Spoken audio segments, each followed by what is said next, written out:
Hey, how's it going? This is Jocelyn with Meliora Mentor. Meliora means better in Latin, and I want to help you to find the better. I want to help you find a better motherhood and a better pregnancy. And today we're going to talk about some time spent on social media. Because sometimes social media can keep us from finding a better motherhood. Because we get stuck in comparing, we get stuck in feeling like we are less than because of what we see on the internet, and we get stuck in wasting time and spending unnecessary time doing things on social media that aren't really helping us progress forward. And today I'm going to give you some interesting math statistics, I guess would be the word, to maybe convince you to spend a little less time on the screen. Hi, I'm Jocelyn, the host of the Meliora Mentor podcast. Meliora means better in Latin.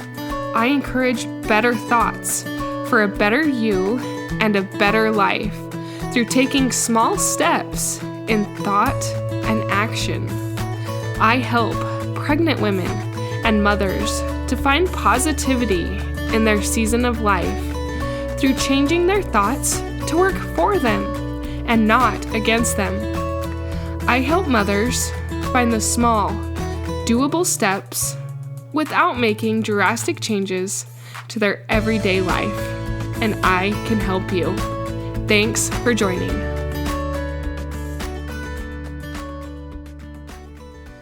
So, I got this information from a brother in our stake who gave this talk on time social media can take. He gave it in the adult session of our stake conference, and I found it pretty mind-blowing. The average user spends 2 hours and 24 minutes a day on social media, which is quite a bit of time. If you add that up over a year, you spend 912 and a half hours on social media a year.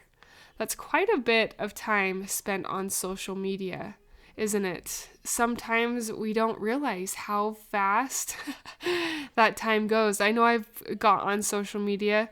Actually, many times I get on social media to do one thing, and then I get lost in this rabbit hole, and I look up and I'm like, holy cow, how did that 45 minutes just disappear? I was just on here to look this up really quick, and now 45 minutes has gone by. I don't know if you have felt that, but I have definitely felt that when getting on social media if I'm not really careful. And I've actually been really vigilant. If you've heard my last 2 podcasts, I have had to be very vigilant on really controlling myself with social media because it does help my motherhood so much. It helps me to be a happier person.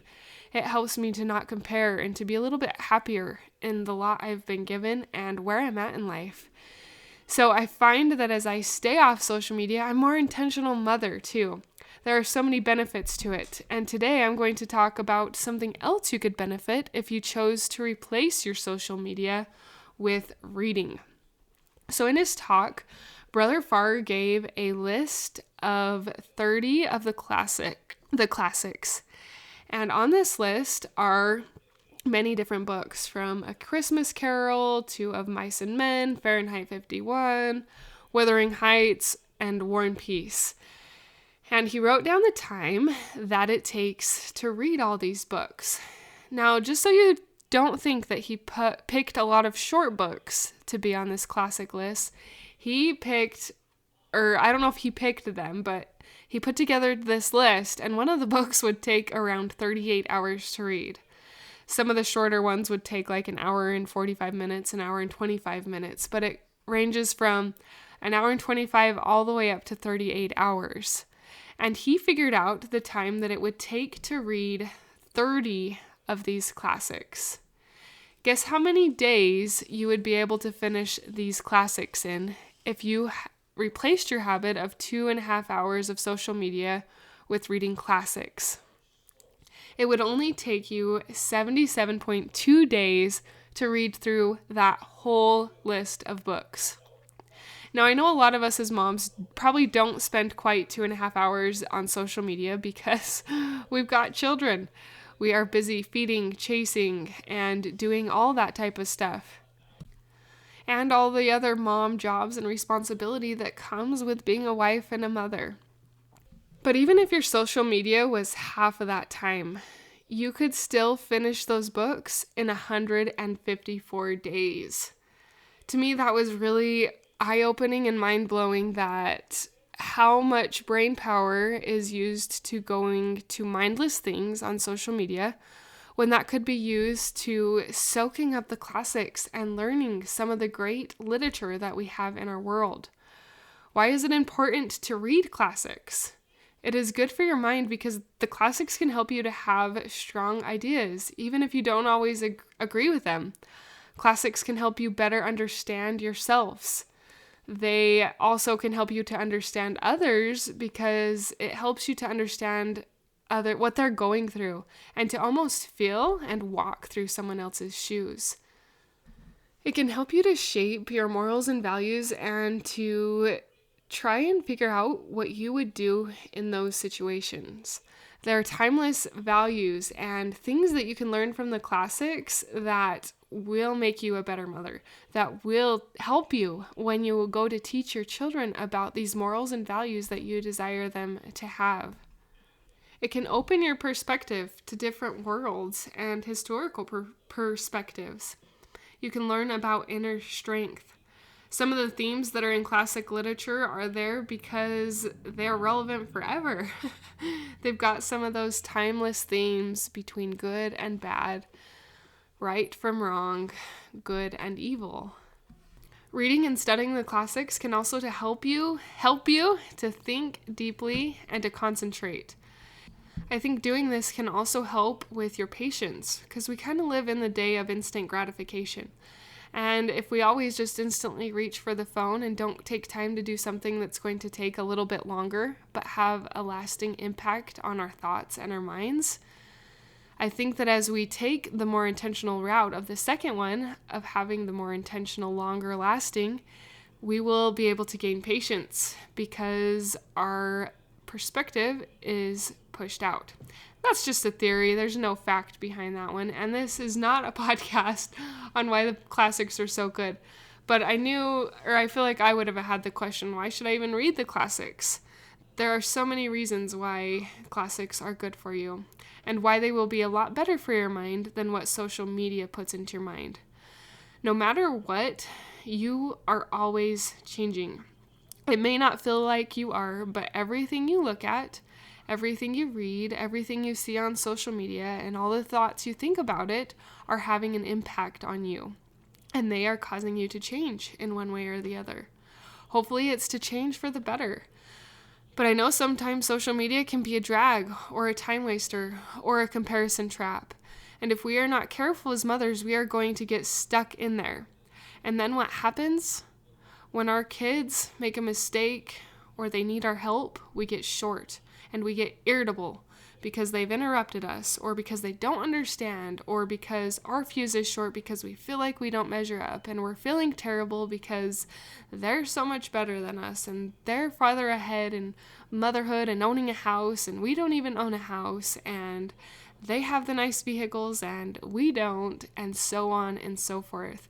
And it can become really dangerous because if your mind gets trapped in that, it's really hard to become the better mother that you want to be because you're swimming in all of these thoughts that tell you that you're not good enough, that your lot in life is not where you're supposed to be. And as you have these thoughts in your mind, you start reaping that. It's the law of the harvest. You reap what you sow, even if it's unintentional sowing, which oftentimes with social media, that's kind of what it is. Sometimes you scroll through and you're like, wow, I really did not need to see that. And you wish you wouldn't have seen it.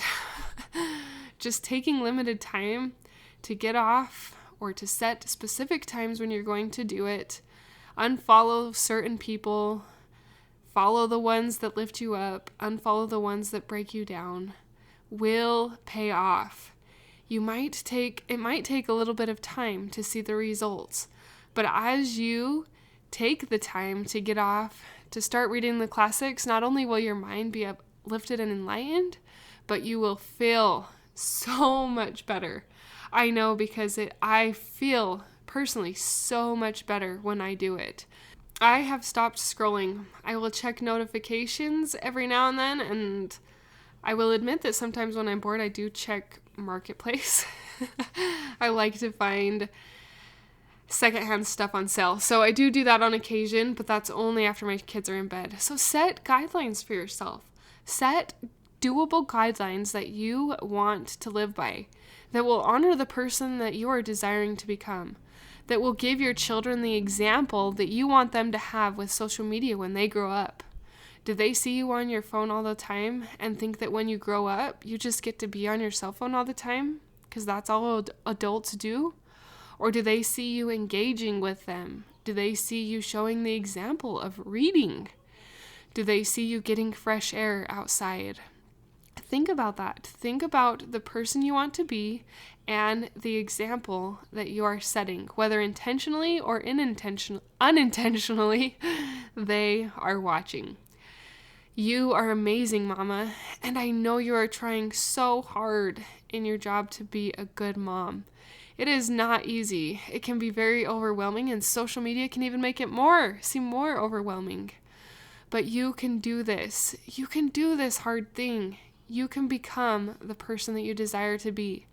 And if you want a little help in the journey, I can be there to help you. I offer coaching, motherhood mentoring, where I can help you through something that you're struggling with, through thought tools that will help work you through whatever is going on. Maybe it's hard time with pregnancy. Maybe it's losing the baby weight. Maybe it is having a hard time with social media.